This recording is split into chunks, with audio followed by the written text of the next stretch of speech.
بسم اللہ الرحمن الرحیم۔ السلام علیکم۔ خبر ٹی وی کے معزز خواتین و حضرات، ہم امید کرتے ہیں کہ آپ سب خیریت سے ہوں گے۔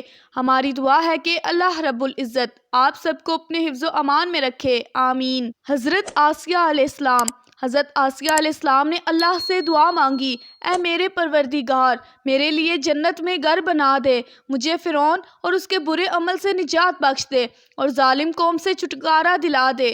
حضرت نوح علیہ السلام کے پوتے مصرام بن حام جس علاقے میں آباد ہوئے اس کا نام مصر پڑ گیا۔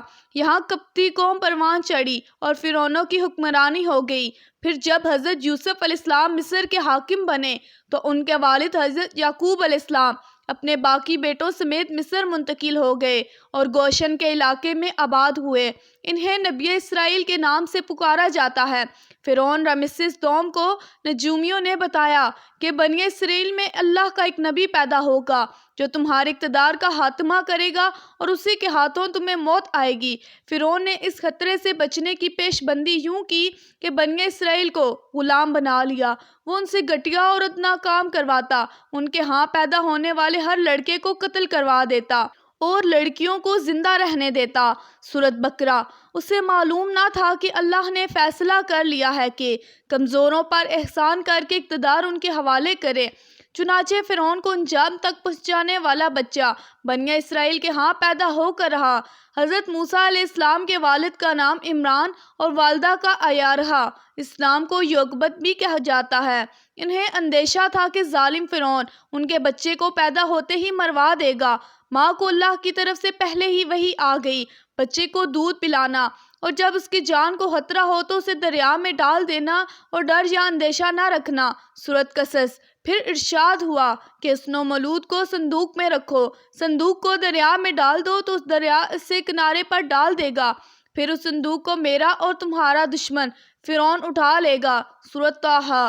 حضرت موسیٰ علیہ السلام کی والدہ کو یہ تسلی بھی دی گئی کہ ہم اس بچے کو تمہارے پاس لوٹا دیں گے اور اسے اپنے رسولوں میں سے بنائیں گے۔ سورۃ قصص۔ عیارہ نے اللہ کے حکم کی پیروی کی، ساتھ ہی اپنی بڑی بیٹی کلثومہ، بعض روایات میں یعنی موسیٰ کی بہن سے کہا اس کے پیچھے پیچھے چلی جاؤ، چنانچہ وہ صندوق کو دور سے دیکھتی رہیں۔ سورۃ قصص۔ جب بچے والا صندوق دریائے نیل کے بہاؤ پر بہتا ہوا فرعون کے محل تک جا پہنچا تو فرعون کی بیٹی اور باندیاں اسے دیکھ کر بہت متعجب ہوئیں۔ انہوں نے اسے دریا سے نکالا اور ملکہ آسیہ کو پیش کیا۔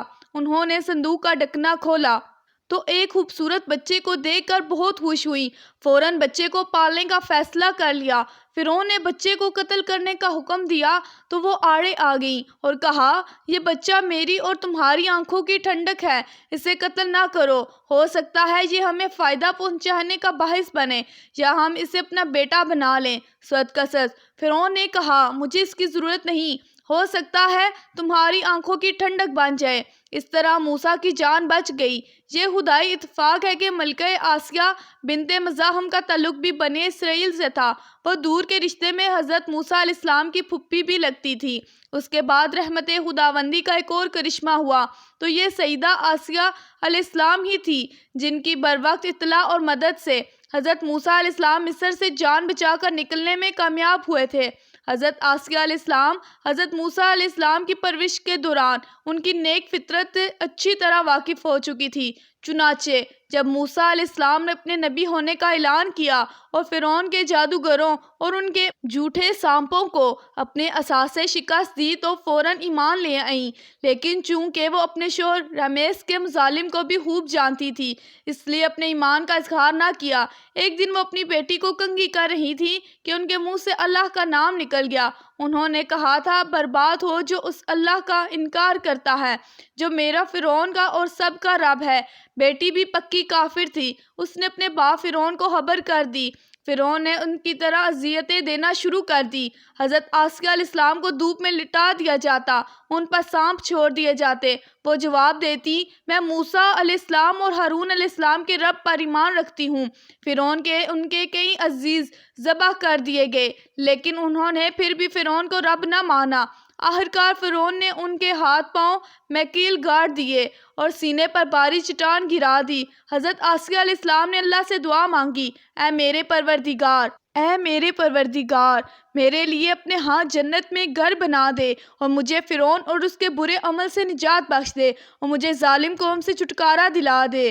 روایات میں آیا ہے کہ حضرت موسیٰ علیہ السلام یہ دلدوز منظر دیکھ رہے تھے، انہوں نے بھی دعا مانگی، اے اللہ یہ رنج و درد آسیہ سے اٹھا لے۔ اللہ تعالیٰ نے فرشتے بھیجے جنہوں نے حضرت آسیہ علیہ السلام پر اپنے پروں کا سایہ کیا، پھر انہیں جنت میں محل دکھایا، وہ مسکرائیں اور اللہ نے ان کی روح کو اپنی طرف اٹھا لیا۔ حضرت آسیہ علیہ السلام کا شمار جنت کی سب سے فضیلت رکھنے والی خواتین میں ہوگا۔ قرآن مجید کی سورۃ تحریم میں اللہ تعالیٰ نے اپنے دو پاک نبیوں حضرت نوح اور حضرت لوط کی بیویوں کی مثال بیان کی، جو نیک بندوں کی بیوہ ہونے کے باوجود کافر رہیں اور جہنم کا ایندھن بنی۔ ان کے ساتھ دو پاک دامن بیویوں کا ذکر فرمایا جو اپنی امت کی مومنہ عورتوں کی سرحل ہوں گی۔ ایک فرعون کی بیوی حضرت آسیہ علیہ السلام جو فرعون جیسے کافر اور اللہ کے نافرمان کی بیوی ہونے کے باوجود اللہ پر ایمان لائیں۔ دوسری حضرت عیسیٰ علیہ السلام کی والدہ مریم بنت عمران۔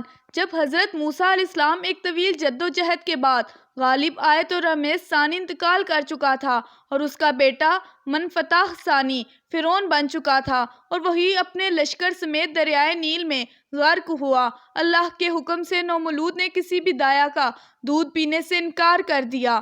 ہم نے موسیٰ پر دائیوں کا دودھ حرام کر دیا۔ محل والوں نے ایک ایسی عورت کی تلاش شروع کر دی جس کا دودھ اس بچے کو موافق آ جائے۔ تب موسیٰ علیہ السلام کی بہن سامنے آ گئیں اور کہا، کیا میں تمہیں ایسے اہل خانہ کی خبر نہ دوں جو تمہارے لیے اس بچے کو پالیں؟ ایارہا آیا وار موسیٰ علیہ السلام کی طرف لپک کر ان سے چپک گئیں۔ اس طرح اللہ کے حکم سے وہ اپنے ہی بچے موسیٰ علیہ السلام کی دایا بن گئیں۔ ان کے اور ان کے کنبے کے لیے شاہی وظیفے مقرر ہو گئے۔ حضرت موسیٰ علیہ السلام فرعون کے محل میں پل کر جوان ہوئے۔ اللہ تعالیٰ نے انہیں اپنا نبی مقرر کیا۔ یہ اس وقت ہوا جب وہ مصر سے مدین چلے گئے۔ اس واقعہ میں بھی بعض روایات کے مطابق حضرت موسیٰ علیہ السلام کو حضرت آسیہ علیہ السلام کی مدد حاصل تھی۔ تفصیل کے مطابق جب حضرت موسیٰ علیہ السلام سے قبطی مارا گیا۔ تو دوستو یہ تھی ہماری آج کی ویڈیو۔ مزید اس طرح کی اسلامی ویڈیوز دیکھنے کے لیے ہمارے چینل کو سبسکرائب کرنا مت بھولیے گا۔